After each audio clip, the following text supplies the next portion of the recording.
All right, everybody, welcome back to our Intro to ANOVA module.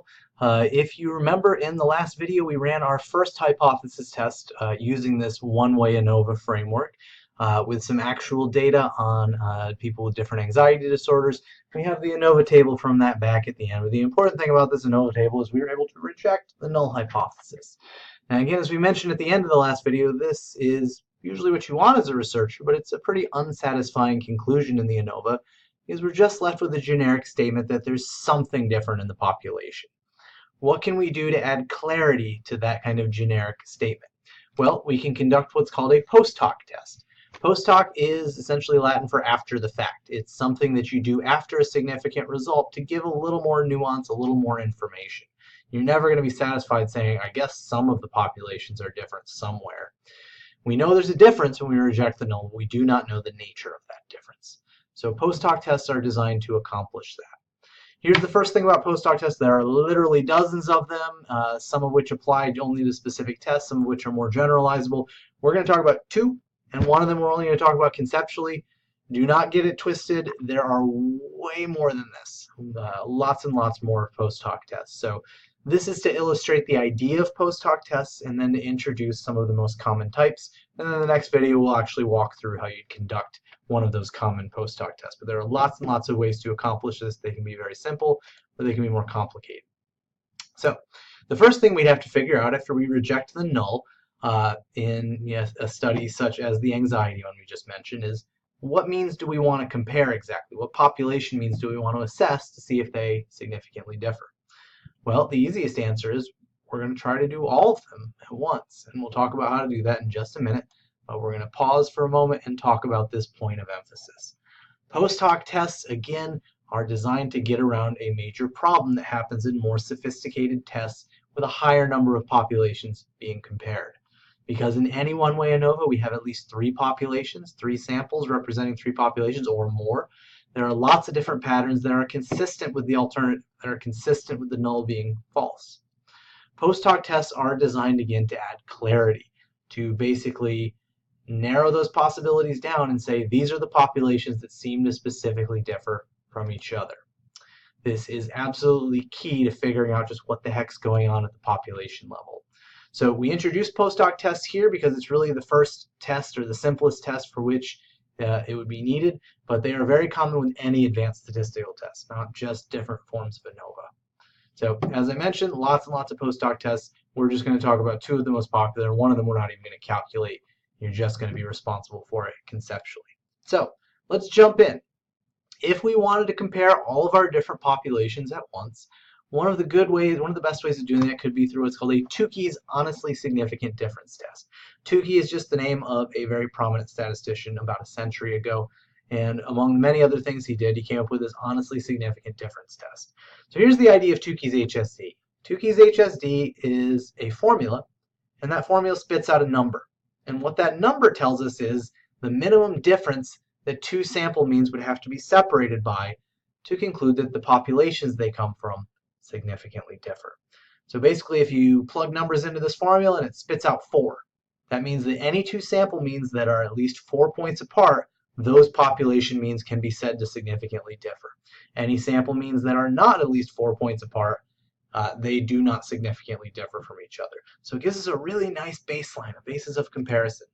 So here's our formula for Tukey's HSD. Again, this is one of those formulas. Don't worry about memorizing. You're not going to see it on your formula sheet. It's not going to come up on the exam. Tukey's HSD might be on there. This formula is not going to be on there. So here's how the formula basically works. Notice we have mean square within. That would be carried over from the original test. We've actually got one right here. We have n, which is the number of people in each individual condition. That's important. It's not the overall n or the total number of people. Then we take the square root of that, and then we've got this figure q that we haven't seen before. So n is the number of scores in each treatment. Q is a fixed value in the back of your book. Don't bother even looking up the table unless you're just genuinely curious. We're not going to use it. But Q is a value from a table that you would plug into this formula. This spits out a number. Again, any two sample means that are at least as far apart as this number are significantly different. Now, here's the thing about Tukey's HSD. Your book talks about Tukey's HSD and says to run this test, to calculate the HSD, You need to have a situation where every condition has exactly the same number of people in it. Every condition has the same exact number of scores. That is a dirty, dirty lie. It's a situation where the formula that they're giving you, yeah, it only works if you have exactly the same number of people in each condition, because that's what that n would have to be. If you have different numbers of people in different conditions, this doesn't work anymore. This breaks down. You don't know which number to pick here. But the vast majority of real research situations have different numbers of people, especially when you have 3 or more conditions. It's really, really hard to get exactly the same number of people in each condition. So it's kind of a silly version of the formula because it does not apply to many actual research contexts where you have at least slightly different numbers of people in each group. So there's an additional formula. Again, it's just for demonstration purposes. Don't worry about memorizing it.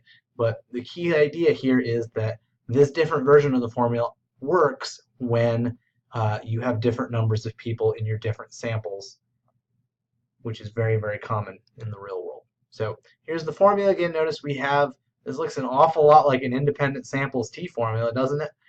We have the difference between the two sample means we want to compare divided by a standard error. The way we get the standard error is a little bit funky. We have that mean square within again, divided by 2. We take the number of people in the first group, the number of people in the second group. Again, don't worry about actually calculating it or anything like that. Just focus on that key idea.